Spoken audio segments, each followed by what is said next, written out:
क्या देश के सबसे बड़े एजुकेशन बोर्ड में बच्चों के भविष्य के साथ खिलवाड़ हो रहा था? क्या करोड़ों छात्रों की कॉपियां जांचने वाले सिस्टम के पीछे कोई बहुत बड़ा खेल चल रहा था? ये सवाल इसलिए क्योंकि केंद्र सरकार ने एक ऐसा कदम उठाया है जिसने पूरे देश के शिक्षा जगत को हिला कर रख दिया है। एक ही झटके में तत्काल प्रभाव से सीबीएसई यानी central board of secondary education के चेयरमैन राहुल सिंह और सचिव हिमांशु गुप्ता दोनों को उनके पदों से सस्पेंड या कहें हटा दिया गया है। जी हां दर्शकों, जो भी स्टूडेंट्स की मांग थी उसके बाद अब एक्शन लिया गया है और इस वक्त की सबसे बड़ी खबर ही यही है कि सीबीएसई के चेयरमैन को हटा दिया गया है। लेकिन आखिर ऐसा क्या हुआ कि सरकार को इतनी बड़ी कार्रवाई करनी पड़ी? इसके पीछे की पूरी इनसाइड स्टोरी क्या है? क्या है ओएसएम का विवाद और कैसे एक टेंडर की वजह से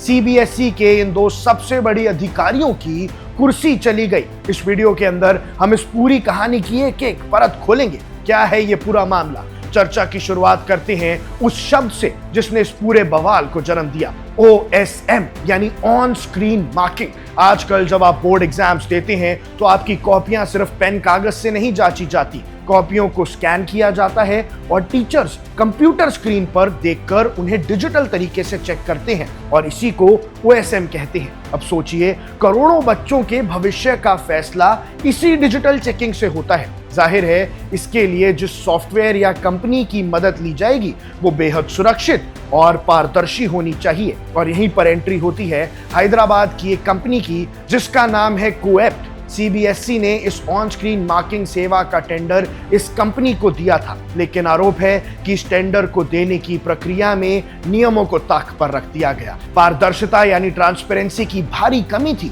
और जब टेंडर के नियमों में अचानक बदलाव किए गए तो धीरे धीरे ये बात प्रशासनिक गलियारों तक पहुंच गई। अब सवाल उठने लगे हैं कि आखिर एक खास कंपनी को फायदा पहुंचाने के लिए नियमों में बदलाव क्यों किए गए? अब सरकार का एक्शन क्या है और कैसे उन्होंने इतनी जल्दी फैसला लिया? जब पानी सर से ऊपर चला गया और सीबीएसई की लगातार किरकिर होने लगी तो मोदी सरकार ने बिना वक्त गवाए सीधे एक्शन लेने का फैसला ले लिया है। ये कोई छोटा मोटा ट्रांसफर नहीं था, ये सीधे तौर पे बोर्ड के सर और धड़ को अलग करने जैसा था। राहुल सिंह, जिन्हें सरकार ने पिछले दिनों ही 2 साल की सेवा विस्तार दिया था, यानी उनका कार्यकाल 11 नवंबर 2027 तक था, उन्हें अचानक हटा दिया गया। साथ ही साथ बोर्ड के दूसरे सबसे ताकतवर अफसर हिमांशु गुप्ता जो सचिव थे, उन्हें भी तत्काल प्रभाव से पदमुक्त कर दिया गया है। शिक्षा जगत के इतिहास में ऐसा बहुत कम देखा गया है जब एक साथ सीबीएसई बोर्ड के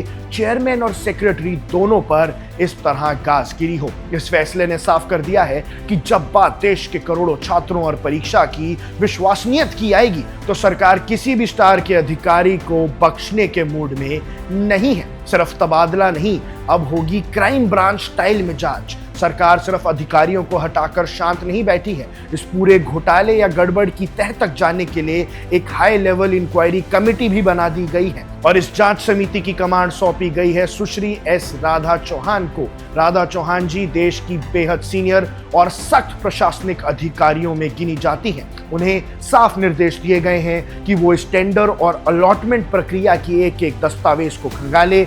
इस कमेटी को कुछ खास पावर्स भी दी गई हैं। एक, कि वो जांच के लिए देश के किसी भी सरकारी विभाग के अधिकारी की मदद ले सकते हैं और 2, इस कमेटी को असिस्ट करने के लिए कैपेसिटी बिल्डिंग कमीशन सचिवालय सहायता देगी और 3, सबसे बड़ी बात कि कमेटी को अपनी पूरी जांच रिपोर्ट सिर्फ 1 महीने के भीतर डिपार्टमेंट ऑफ पर्सनल ट्रेनिंग को सौंपनी होगी, यानी सिर्फ 30 दिनों के अंदर दूध का दूध और पानी का पानी हो जाएगा। एक पत्रकार के तौर पर अगर हम इस पूरी घटना का विश्लेषण करें तो इसके 3 बहुत बड़े मायने निकलते हैं। पहला है जीरो टॉलरेंस का मैसेज। सरकार ने साफ कह दिया है कि परीक्षाओं और एजुकेशन सिस्टम में किसी भी तरह की लॉबिंग या करप्शन को बर्दाश्त नहीं किया जाएगा, चाहे सामने कितना भी बड़ा ब्यूरोक्रेट हो। दूसरा, सिस्टम पर सवाल। ये घटना बताती है कि हमारी इतनी बड़ी परीक्षा बोझ में टेंडरिंग और वेंडर सिलेक्शन की प्रक्रिया में अभी भी कितनी खामियां हैं जिन्हें आसानी से मैनिपुलेट किया जाता है। तीसरा और सबसे जरूरी,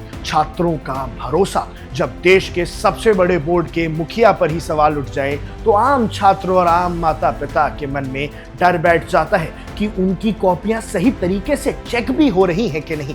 अब ये देखना होगा सुश्री एस राधा चौहान जी की कमेटी अपनी 1 महीने की जांच में क्या क्या खुलासे करती है। लेकिन तब तक के लिए आप ऐसे ही बने रहिए वन इंडिया के साथ। मैं हूं आकर्ष Kaushik. Subscribe to One India and never miss an update. Download the One India app now.